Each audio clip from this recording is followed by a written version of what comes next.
Welcome to Periyavittu channel. Income tax for the assessment year 24 to 25 CA ல உள்ள new syllabus இது. அதுல tax liability 2. போன வாரம் போட்டோம்ல வீடியோ tax liability 1. அது வந்து default tax regime. அதே கணக்கு தான். அது வந்து நியூ tax regimeல போட்டிருப்போம். இது வந்து பழைய ப்ரொவிஷன்ஸ்ல நார்மலா உள்ள ப்ரொவிஷன்ஸ்ல வச்சு அது எப்படி போடுறோம் ரெண்டுக்கும் உள்ள கம்பேர் பண்றோம். இதுல வரி இதுக்கு கீழே இந்த மெத்தட் படி வரி கட்டுறது வந்து நமக்கு ஆதாயமா இல்ல நியூ டாக்ஸ் ரெஜிம் இருக்கு பாத்தீங்களா, டிஃபால்ட் டாக்ஸ் ரெஜிம்னு சொல்றாங்கல்ல, அதுபடி வரி கட்டுறது நல்லதான்னு பார்க்க போறோம். இப்போ இந்த கணக்குக்கு வந்து டிஃபால்ட் டாக்ஸ் ரெஜிம்ல வீடியோ 1ல நம்ம போட்டிருக்கோம், டாக்ஸ் லைபிலிட்டி 1ல நம்ம போட்டிருக்கோம் 57,720. இப்ப பழைய மெத்தட்ல எப்படின்னு நமக்கு, ஏன்னா எந்த இது நமக்கு தேவையோ அது நம்ம ஆப்ட் பண்ணிக்கலாம். ஒண்ணுமே சொல்லலைனாதான் உங்க டிஃபால்ட் டாக்ஸ் ரெஜிம்ல நமக்கு டாக்ஸ் பிடிப்பாங்க. நாங்க இந்த இதுக்கு சுவிட்ச் ஓவர் பண்ணிக்கிறோம் அப்படின்னு சொன்னா இதுல நம்ம மாத்திக்கலாம். இது அந்த கணக்கு இன்னொரு தடவை வாசிக்கிறேன். Mister A aged 32 years. அப்ப நார்மல் இண்டிவிஜுவல் இவர் is employed with XYZ private limited, government employee கிடையாது. ஆனா பேசிக் salary of rupees 50,000 per month. மாதம் ஒன்றுக்கு அவருக்கு 50,000.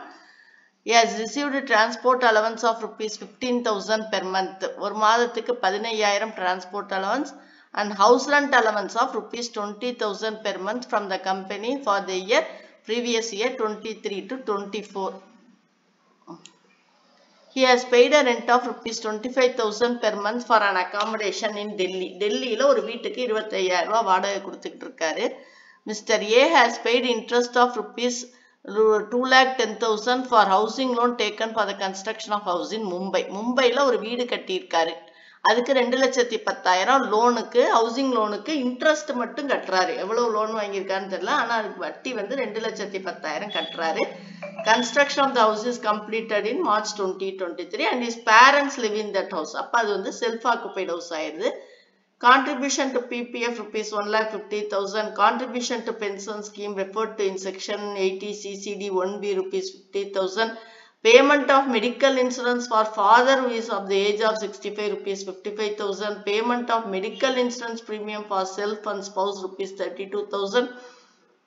Compute the total income and tax liability of Mr. A for the assessment year 24-25 under normal provisions of the act, shifting out of the default tax regime. Default tax regime விட்டு shift ஆகி வெளியில வந்து normal ப்ரொவிஷன்ஸ்ல கட்டினா இவருடைய total income எவ்வளவு, tax liability எவ்வளவுன்னு பார்க்கணும். இதை ஸ்டெப் பை ஸ்டெப் போட்டிருக்கேன். நான் ஒரே டேபுலேஷனுக்குள்ள அம்பட்டையும் போய் அடையல, ஸ்டெப் பை ஸ்டெப்பா போட்டிருக்கேன். அதனால இது உங்களுக்கு ஃபாலோ பண்றது ரொம்ப ஈஸியா இருக்கும். இப்போ பார்ப்போம். இப்போ வந்து இதை வந்து நான் என்ன சொல்லியிருக்கேன், எப்பவும் ஹெட்டு பிரிக்கணும். 5 ஹெட்டு நமக்கு தெரியும்ல, அதுல ஹெட்டு பிரிக்கணும். இது வந்து income from salary first head, income from house property second head, income from business third head, capital gain fourth head, income from other sources fifth head. இப்போ இந்த டேட்டால எந்தெந்த ஹெட்டு கீழே வருதுன்னு பார்க்கணும். பேசிக் சேலரி வந்து salary income from salary first head, transport அலவன்ஸும் first head, HRAயும் first head, income from salary கீழே தான் எல்லாமே வரும். He has paid a rent of rupees 25,000. Rent கட்டுறதும் ஃபர்ஸ்ட் ஹெட், இந்த இதுக்கு HRAக்கு வரும். He has paid interest for rupees 2,10,000 for housing loan taken from, housing loan எடுத்திருக்காரு. அப்ப இது income from house property second ஹெட்ல வரும். அப்ப இதெல்லாம் ஃபர்ஸ்ட் ஹெட்ல வர்ற டேட்டா, இதெல்லாம் செகண்ட் ஹெட்ல வர்ற டேட்டா.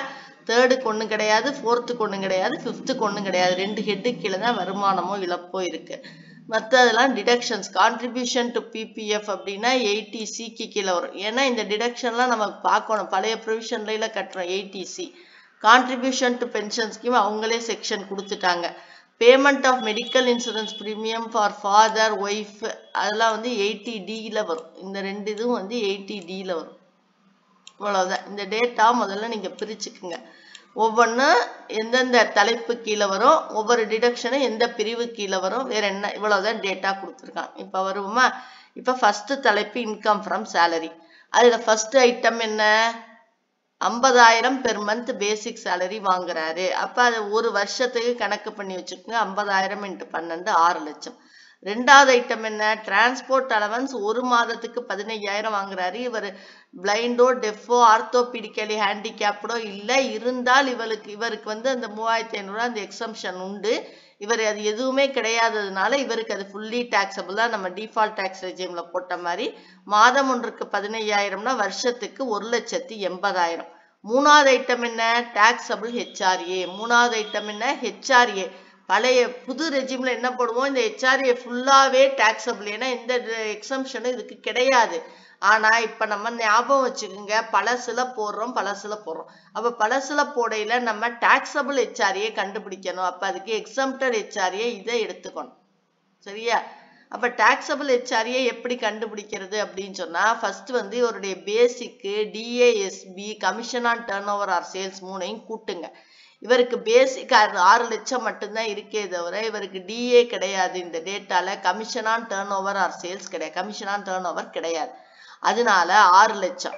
அடுத்து இந்த 6 லட்சத்துல 10% எவ்வளவுன்னு பாருங்க, 60,000. ஹவுஸ் எங்க லொக்கேட் ஆயிருக்குன்னா மும்பை. எங்க வீடு கட்டி இருக்காரு? இல்ல வீடு கட்டுனது கிடையாது நமக்கு.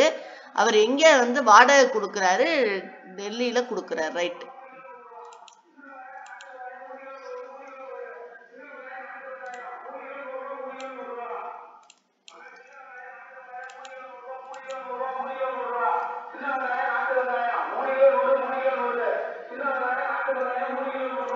பேசிக் மட்டும்தான் இருக்கு இந்த கணக்குல. 6 லட்சம். அதுல 10%னா 60,000. ஒரு 0 அடிக்க வேண்டியதான். 10%னா 60,000.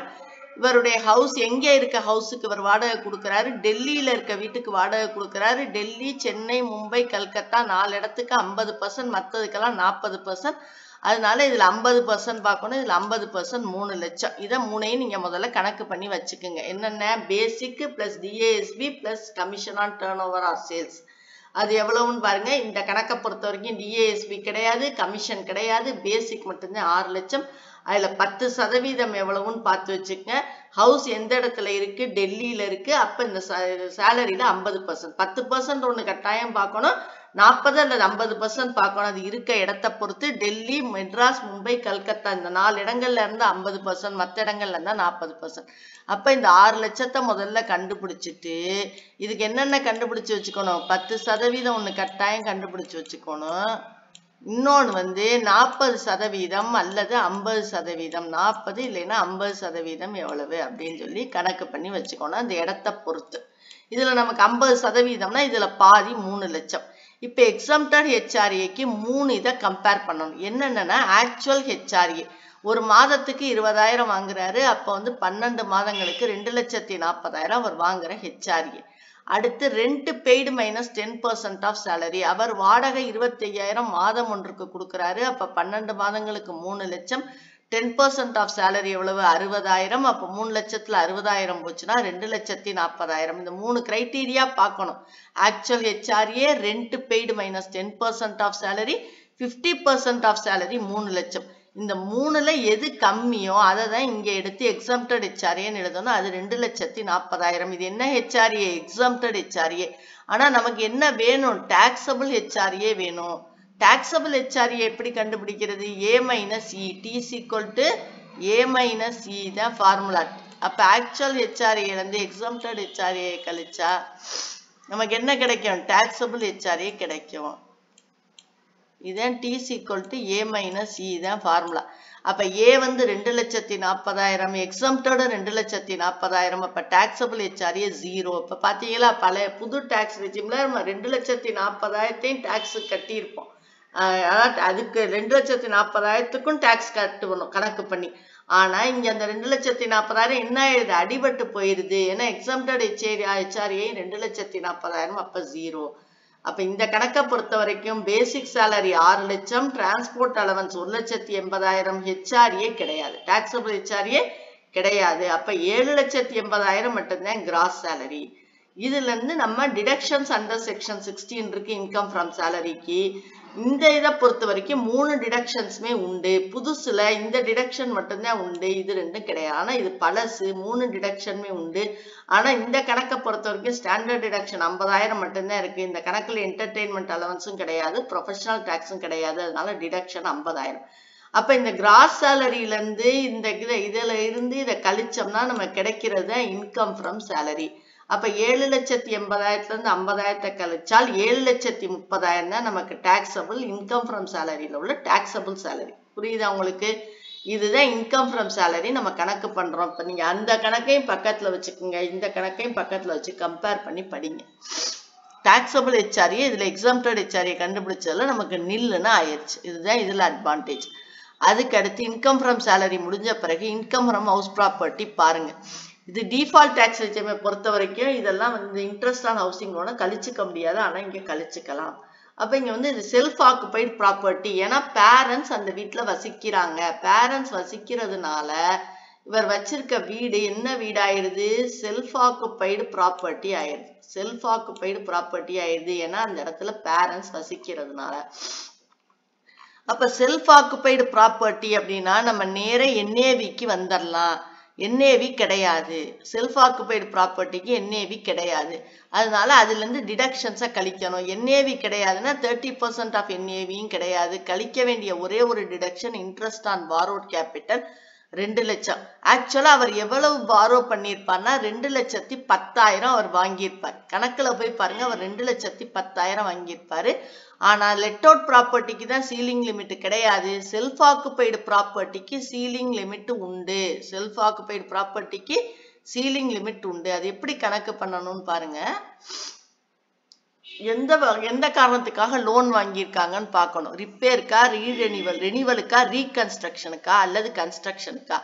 நம்மளை பொறுத்த வரைக்கும் கன்ஸ்ட்ரக்ஷனுக்கு தான் வாங்கியிருக்காரு. அதனால இந்த ஃப்ளோ சார்ட்ல இது அடிபட்டுரும். அப்படி ரெனிவலுக்கோ ரிப்பேருக்கோ வாங்கியிருந்தா 30,000 இருந்தேன். அதனால இதுவும் அடிபட்டுரும். இது அடிபட்டா ஆட்டோமேட்டிக்கா இது அடிபட்டுரும். அடுத்து taken for acquisition or construction அப்படின்னா கன்ஸ்ட்ரக்ஷனுக்கு தான். ஆனா லோன் வந்து 1/4/99க்கு முன்னாடி வாங்கியிருக்காரா பின்னாடி வாங்கியிருக்காரா, இதுலயும் 2 இது பார்க்கணும். நம்மளுக்கு எதுவுமே மென்ஷன் பண்ணாததுனால நம்ம வீடை வந்து 1/4, அதாவது வீட்டு கடன் வந்து 1/4/99க்கு அப்புறம் தான் வாங்கியிருக்காரு அப்படிங்கறத நம்ம எடுத்துக்கிறோம். அப்ப இதையும் எடுத்துட்டோம். இந்த 30,000ங்கிறதே அடிபட்டு போயிருது. அதாவது முதல்ல என்ன தேவைக்காக லோன் வாங்கியிருக்காருன்னு பார்க்கணும். கன்ஸ்ட்ரக்ஷனுக்காக தான் நமக்கு வாங்கியிருக்காரு. கணக்குல போய் பாருங்க. அப்படி கன்ஸ்ட்ரக்ஷனுக்காக வாங்கியிருக்கும் போது அந்த லோன் வந்து 1/4/99க்கு முன்னாடி வாங்கியிருக்காரா பின்னாடி வாங்கியிருக்காரான்னு பார்க்கணும். முன்னாடி வாங்கியிருக்காருன்னு எதுவுமே கொடுக்காததுனால பின்னாடி வாங்கியிருக்காருன்னு எடுத்துக்கிறோம். பின்னாடி வாங்கியிருந்தால் இதெல்லாம் இல்ல. பின்னாடி வாங்கியிருந்தால் 5 வருஷத்துக்குள்ள, இந்த கடன் வாங்கின 5 வருஷத்துக்குள்ள வீடு கம்ப்ளீட் ஆயிடுச்சான்னு கேட்கறாங்க. நம்ம கன்ஸ்ட்ரக்ஷன் கம்ப்ளீட்டட்னு கொடுத்ததுனால நம்ம அதையும் அசியூம் பண்ணிக்கிறோம். 5 வருஷத்துக்கு முன்னாடி கம்ப்ளீட் ஆயிடுச்சுன்னு. இதெல்லாம் கிடையாது. இது இன்னொரு கணக்குல உள்ளது, இது கிடையாது. இந்த டேட் ஆஃப் பாரோயிங்லாம் எண்ட் ஆஃப் பாரோயிங் நமக்கு அதெல்லாம் எதுவுமே கொடுக்கல. டேட் ஆஃப் கம்ப்ளீஷன் கொடுக்கல, எதுவுமே கொடுக்கல. ஆனா ஹவுஸ் கம்ப்ளீட் ஆயிடுச்சுன்னு மட்டும் ஒரு வார்த்தை கொடுத்துருந்தாங்களே, அதனால நம்ம கம்ப்ளீட் ஆயிடுச்சுன்னு நம்ம எடுத்துக்கிறோம். அப்ப எஸ்ன்னு எடுத்துக்கிறோம். அப்ப மேக்சிமம் 2 லட்சம். கம்ப்ளீட் ஆகலைன்னா 30,000. நம்ம கம்ப்ளீட் ஆயிடுச்சு, அதனால 2 லட்சம். எப்படி சீலிங் பாக்குறது செல்ஃப் ஆக்குபைடு ஹவுஸுக்கு? இந்த ஃப்ளோ சார்ட்டை மனசுல வச்சுக்கோங்க. கன்ஸ்ட்ரக்ஷனுக்காக வாங்கியிருக்காரு, 1/4/99க்கு அப்புறம் லோன் வாங்கியிருக்காரு, 5 வருஷத்துக்குள்ள வீடு கம்ப்ளீட் பண்ணிட்டாருன்னு நம்ம அசியூம் பண்ணிக்கிறேன். ஏன்னா அதை பத்தியெல்லாம் எதுவும் விவரம் கொடுக்காததுனால. அப்ப மேக்சிமம் இவருக்கு 2 லட்சம். ஆக்சுவல் இன்ட்ரெஸ்ட் 2,10,000 இருந்தாலும் சீலிங் எவ்வளவு? 2 லட்சம் தான். அதனால இன்ட்ரெஸ்ட் ஆன் கேபிட்டல் பாரோட் நம்ம எவ்வளவு? 2 லட்சத்தை தான் இந்த இதுல இருந்து கழிக்கணும். NAVல இருந்து 2 லட்சத்தை கழிச்சோம்னா நமக்கு income from house property minus 2 லட்சம். இதை மைனஸ் போடலைன்னா நான் லாஸ்ன்னு எழுதிடுவேன். இன்கம்னு போட்டதுனால மைனஸ்னு போட்டிருக்கேன். 2 லட்சம். புரியுதா உங்களுக்கு இந்த சீலிங் லிமிட் பாக்குறது? Income from business or profession கிடையாது, கேபிட்டல் கெயின்ஸ் கிடையாது, இன்கம் ஃப்ரம் அதர் சோர்சஸ் இல்ல. இப்ப set off and carry forward of லாசஸ்க்கு வாங்க. இந்த 5 ஹெட்டிங்கை முடிச்சுட்டு எந்த கணக்கு எடுத்தாலும் இதே வரிசையில போனீங்கன்னா உங்களுக்கு தப்பு இல்லாம ஒரு ஃபர்ஸ்ட் இன்கம் ஃப்ரம் சேலரி, அடுத்து இன்கம் ஃப்ரம் ஹவுஸ் ப்ராப்பர்ட்டி, அடுத்து வந்து income from business or profession, capital gains, income from other sources, set off and carry forward of losses. இங்க லாஸ் இருக்கா? ஆமா, ஒரு இன்கம் இருக்கு, ஒரு லாஸ் இருக்கு. ஏன்னா இன்கம் ஃப்ரம் ஹவுஸ் ப்ராப்பர்ட்டியை பொறுத்த வரைக்கும் இது என்னது? லாஸ். இது என்னது? லாஸ். இன்கம் ஃப்ரம் சேலரி வந்து இன்கம், அது இன்கம், இது லாஸ். அப்ப இந்த லாஸை நம்ம என்ன பண்ணலாம்? செட் ஆஃப் பண்ணலாம். இது இன்கம் ஃப்ரம் ஹவுஸ் ப்ராப்பர்ட்டிங்கிறதுனால இதை வந்து 2 லட்சம் லாஸ் ஃப்ரம் ஹவுஸ் ப்ராப்பர்ட்டி இதை வந்து 2 லட்சம் ரூபாய் வரைக்கும் நம்ம செட்டப் பண்ணிக்கலாம். இது 2 லட்சம் ரூபாய் தான் இருக்கு.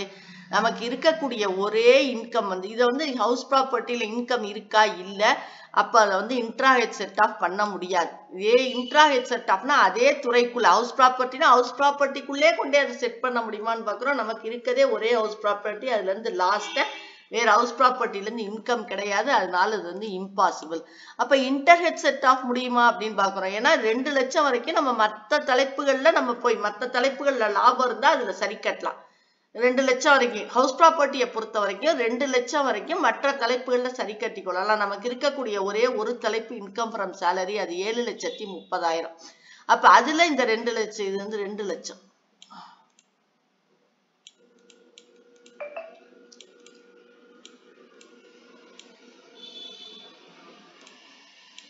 இது 2 லட்சம்.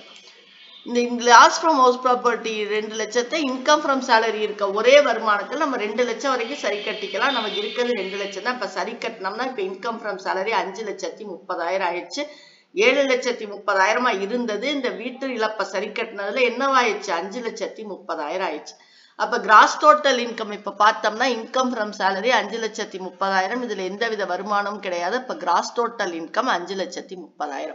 இந்த 5ஐயும் கண்டுபிடிச்சு ஏதாவது இழப்புகள் இருந்தா அந்த வருமானங்கள்ல சரி கட்டி மிச்சத்தை எழுதுனோம்னா நமக்கு கிடைச்சிடும் கிராஸ் டோட்டல் இன்கம் கிடைச்சிடும், ஜிடிஐ கிடைச்சிடும். இப்ப இந்த ஜிடிஐல இருந்து ஏதாவது டிடக்ஷன்ஸ் இருக்கானா இந்த கணக்கை பொறுத்த வரைக்கும் நமக்கு இருக்கு. 80C இருக்கு, 80CCD 1B இருக்கு, 80CD இருக்கு. 80Cல என்னன்னா ஒரு பிபிஎஃப்க்கு கான்ட்ரிபியூட் பண்றாங்க 1.5 லட்சம், மேக்ஸிமம் பெர்மிசிபிள் அமௌண்ட் 1.5 லட்சம். அப்ப இதுவும் 1.5 லட்சம், இது 1.5 லட்சம், விச்சவர் இஸ் லோனா 1.5 லட்சம், மேக்ஸிமம் 1.5 லட்சம் வரைக்கும் நம்ம டிடக்ட் பண்ணிக்கலாம். அது மாதிரி 80CCD 1Bல 50,000 பென்ஷன் ஸ்கீமுக்கு ஓன் கான்ட்ரிபியூஷன், 80CCD 2னா எம்ப்ளாயர் கான்ட்ரிபியூஷன், அது டிஃபால்ட் டாக்ஸ் எலிஜிபிள்ல சேரும். ஆனா இது 80CCD 1Bங்கையில ஓன் கான்ட்ரிபியூஷன் இது வந்து 50,000 லிமிட். இவர் கட்டியிருக்கிறது 50,000, அதனால அந்த 50,000 என்ன பண்ணலாம் டிடக்ஷனுக்கு கீழே வருவோம். பிபிஎஃப்க்கு கான்ட்ரிபியூட் பண்ற 1.5 லட்சம் ஒரு மேக்ஸிமம் 1.5 லட்சம். அது மாதிரி 80CCD 1Bல வந்து மேக்ஸிமம் 50,000, இது 50,000 அதுவும் வரும். 80Dல பார்த்தோம்னா ஃபார் செல்ஃப் அண்ட் ஃபேமிலி, அவருக்கும் அவருடைய ஒய்ஃபுக்கும் வந்து 32,000 செலவழிச்சிருக்காரு. ஆனா மேக்ஸிமம் பெர்மிசிபிள் அமௌண்ட் 25,000, அதனால 25,000 மட்டும்தான் நம்ம வந்து கழிச்சுக்கலாம். 25,000 மட்டும்தான் கழிச்சுக்கலாமே தவிர இது எல்லாத்தையும் கழிச்சுக்க முடியாது. அதே மாதிரி பேரண்ட்ஸுக்குன்னு பார்த்தா ஃபாதர் சீனியர் சிட்டிசன், அவருக்கு 50,000 கழிச்சுக்கலாம். இவர் செலவழிச்சது 50,000 தான், அதனால அந்த 50,000 கழிச்சுக்கலாம். இது ரெண்டுல எது கம்மியோ அதை கழிச்சுக்கலாம். அப்ப மொத்தம் 75,000 கழிச்சுக்கலாம். 80Dக்கு கீழே 75,000 கழிச்சுக்கலாம். புரியுதா? 80Cல வந்து 1.5 லட்சம் கழிச்சுக்கலாம். அவர் செலவழிச்சது 1.5 லட்சம் தான், அதை கழிச்சிடலாம். 80CCD 1Bல 50,000 கழிக்கலாம். அவர் கான்ட்ரிபியூஷன் 50,000 தான், அதை கழிச்சுக்கலாம். 80Dயை பொறுத்த வரைக்கும் அவருக்கும் அவர் ஒய்ஃபுக்கும் அவர் ஆக்சுவலா 32,000 கட்டியிருக்காரு. ஆனா 25,000 மட்டும்தான் கழிக்கலாம். பேரண்ட்ஸ்க்கு வந்து 50,000 கழிக்கலாம். இவர் 50,000 தான் கட்டியிருக்காரு, அதை கழிச்சுக்கிறோம். அப்ப மொத்தம் 80Dல 75,000. இப்ப கிராஸ் டோட்டல் இன்கம் 5,30,000 இருந்து 80Cல 1.5 லட்சம், 80CCDBல 50,000, 80Dல 75,000, மொத்தம் 2.25 லட்சத்தை கழிக்கலாம். 2.25 லட்சத்தை கழிச்சோம்னா 2,55,000 இவருடைய டோட்டல் இன்கம். எப்படி ஆயிடுச்சு பாருங்க, 2,55,000. சரி, இதுக்கு இப்ப வரி, இது வந்து மொத்த வருமானம். இதுக்கு வரி கணக்கு பண்ணணும், பழைய ப்ரொவிஷன்ஸ்ல கணக்கு பண்ணணும். அப்ப அதுல 3 ஐட்டம் இருந்தா அதை பிரிச்சு எழுதணும். கேஷுவல் இன்கம் கிடையாது, எல்டிசிஜி கிடையாது, STCG on sale of subject STT கிடையாது. இருந்துச்சுன்னா அதை இதுல இருந்து கழிக்கணும். இது இல்லைங்கிறதுனால பேலன்ஸ் ஆஃப் டோட்டல் இன்கம் நமக்கு அதே 2,55,000 வந்துருச்சு. இதுல இருந்து கழிச்சோம்னா 0, 2,55,000. இந்த 2,55,000ல 4 ஸ்லாப், நான் புதுல வந்து 6 ஸ்லாப் சொன்னேன் இல்லையா, இதுல 4 ஸ்லாப் இருக்கு. இதுல ஃபர்ஸ்ட் ஸ்லாப் 1ல வந்து 2.5 லட்சம் வரைக்கும் நம்ம கழிச்சுக்கலாம். 2.5 லட்சத்துக்கு வட்டி இது கிடையாது, டாக்ஸ் கிடையாது, நில். 2.5 லட்சத்தை கழிச்சுட்டு 5,000. 5,000ங்கிறது 2.5 லட்சத்துக்கு கம்மியா இருக்கிறதுனால அடுத்த ஸ்லாப்ல வர்ற 5% இந்த 5,000க்கு போட்டுறணும். 5,000க்கு 5% 250. புரியுதா? முதல்ல 2,55,000ல 2.5 லட்சத்தை முதல் ஸ்லாப்ல கழிக்கணும். அடுத்து அதுல பேலன்ஸ் 5,000. இது 2.5 லட்சத்துக்கு மேல இருந்தால் இன்னொரு 2.5 லட்சத்தை போட்டு கழிக்கலாம். ஆனா இது 5,000 தான் இருக்கு, 2 லட்சத்தை விட கம்மியா தான் இருக்கு. அப்ப இந்த 5,000 அடுத்த இந்த ஸ்லாபோட முடிஞ்சு போயிடும். ஸ்லாப் 2ஓட நமக்கு முடிஞ்சு போயிடும். ஸ்லாப் 3க்கோ ஸ்லாப் 4க்கோ போக தேவையில்லை. அது கணக்கு போட உங்களுக்கு பழகிரும். ஸ்லாப் 1ல 2.5 லட்சத்தை கழிச்சிருங்க. கழிச்சிட்டு பாருங்க 2 லட்சத்துக்கு கூட இருந்தா ஸ்லாப் 2க்கு போய் கழிங்க. ஆனா 2 லட்சத்துக்கு கூட இல்லைங்கிறதுனால ஸ்லாப் 2ல உள்ள 5% இந்த மிச்சம் உள்ள தொகைக்கு அப்படியே போட்டுறோம்னா 5000க்கு 5% 250. இதுக்கு எதுவுமே இல்லை. ஃபர்ஸ்ட் ஸ்லாபுக்கு நில்லு, செகண்ட் ஸ்லாபுக்கு 5%. இந்த எந்துக்கு 5%னா இந்த மிச்சம் வருது பாத்தீங்களா, இந்த 5000க்கு 5% போட்டா போதும். இந்த 5000க்கு 5% 250 ரூபாய். இப்ப ரிபேட் பார்க்கணும். ரிபேட் வந்து 5 லட்சத்துக்கு கம்மியா இருந்தால் 12500 கழிச்சுக்கலாம். 12500 அல்லது இந்த 250 எது கம்மியோ கழிச்சுக்கலாம். இங்க 250 கம்மி, 250 கழிச்சோம்னா 0. அப்ப இதுக்கு higher education chess, health and education chess இருக்காது, அதுவும் 0. Tax payable 0. வரியே கட்ட வேண்டாம். ஏன்னா வீட்டு லோன் 2 லட்சம் இருக்கையில நம்ம வந்து இதைத்தான் ஆப் பண்ணணுமே தவிர அதை ஆப் பண்றோம். ஏன்னா அது போக 80சில வேற இவ்வளவு கழியுது. 80சிசி அதுல கழிப்புகளும் வீட்டு லோனும் இருக்கிறதுனால நம்ம இந்த மெத்தடை நம்ம ப்ரிஃபர் பண்ணிக்கலாம். அதுல கட்டினா உங்களுக்கு 57,720, இதுல கட்டினா 0. அப்ப நம்ம என்ன பண்ணிடலாம், டிஃபால்ட் டாக்ஸ் ரெஜிமை விட்டு வெளியில வந்து நான் நார்மல் ப்ரொவிஷன்ஸ்லயே கட்டலாம். யார் யாருக்கு வீட்டு லோன் இருக்கோ இந்த கழிக்கிறது வீட்டு லோன் இருந்தாலே நீங்க வந்து இதுக்கு வந்துடலாம். இந்த மாதிரி ஒர்க் அவுட் பண்ணி பார்த்து எது லாபமோ அதுக்கு வரணும். அது மாதிரி ஸ்டெப் பை ஸ்டெப்பா போங்க. ஃபர்ஸ்ட் 5 ஹெட்டா கொஸ்டினுக்கு போங்க. ஃபர்ஸ்ட்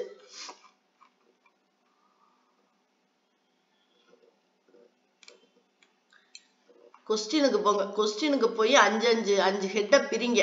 டேட்டாவை முதல்ல பிரிங்க. 5 ஹெட் டிடக்ஷன்ஸ், இந்த டேட்டாலாம் முதல்ல பிரிங்க. என்ன மாதிரி இது எந்தெந்த ஹெட்டு கீழே வரும், இது எந்த ஹெட்டு கீழே வரும், இப்படி 5 ஹெட்டை பிரிச்சிருங்க. பிரிச்சுட்டு இந்த டிடக்ஷன்ஸை பிரிங்க. பிரிச்சுட்டு ஒவ்வொரு தலைப்பின் கீழே வர்ற வருமானங்களை தனியா கணக்கு பண்ணுங்க. ஒவ்வொரு தலைப்பின் கீழே வர்ற வருமானங்களை தனியா கணக்கு பண்ணுங்க.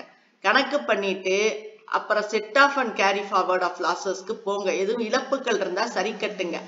சரி கட்டின பிறகு நீங்க மொத்த வருமானம், அதாவது கிராஸ் டோட்டல் இன்கம் இருக்கு பாத்தீங்களா, அதை கணக்கு பண்ணுங்க. அதை கணக்கு பண்ணிட்டு டிடக்ஷன்ஸை கம்ப்யூட் பண்ணுங்க. டிடக்ஷன்ஸை கம்ப்யூட் பண்ணிட்டு கிராஸ் டோட்டல் இன்கத்துல இருந்து இந்த டிடக்ஷன்ஸை கழிங்க, டோட்டல் இன்கம் கிடைக்கும். அதுக்கப்புறம் அதுக்கு வரியை கணக்கு பண்ணுங்க. இங்க ரிபேட் இருக்கிறதுனால நான் சர்சார்ஜ் எழுதலை. ரிபேட் இல்லைன்னா தான் சர்சார்ஜ் இருக்கா இல்லையான்னு பார்க்கணும். ரிபேட் இருக்கிறதுனால சர்சார்ஜுங்கிற அந்த ரோ நமக்கு தேவையில்லை. சர்சார்ஜை பார்க்க வேண்டிய தேவையில்லை. ரிபேட் இருக்கிறதுனால சர்சார்ஜை பார்க்க வேண்டிய தேவையில்லை. இப்போ நான் ஒவ்வொரு பக்கமா வச்சுட்டு வரேன், டக்குன்னு ஒரு கிளான்ஸ் பார்த்துங்க. இந்த மாதிரி ஸ்டெப் பை ஸ்டெப்பா போட்டு உங்களுக்கு டைம் ஆனா கூட இந்த மாதிரி போட்டு பழகுங்க. வீட்டுல பழகையில இந்த மாதிரி ஸ்டெப் பை ஸ்டெப்பா போட்டு பழகுங்க. தப்பு இல்லாம வரும்.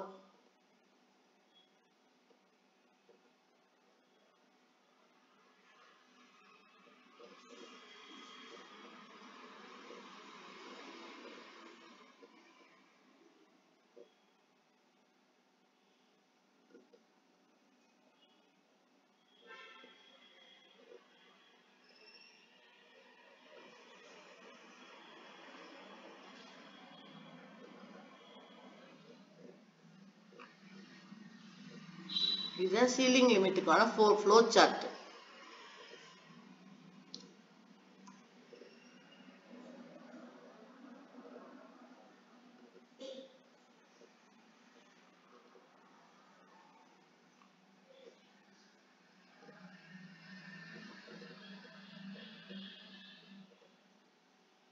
செட் ஆஃப் பண்ணதுனால இன்கம் ஃப்ரம் சேலரி 5,30,000 மாறிடுச்சு.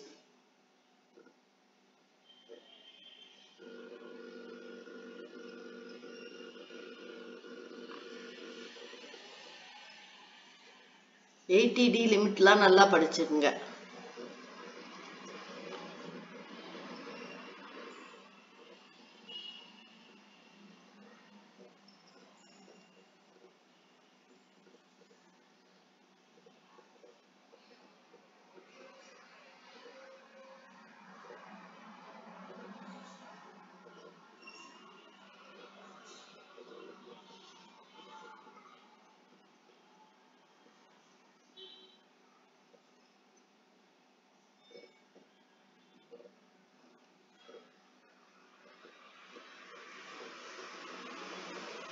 Thank you for watching. Please subscribe.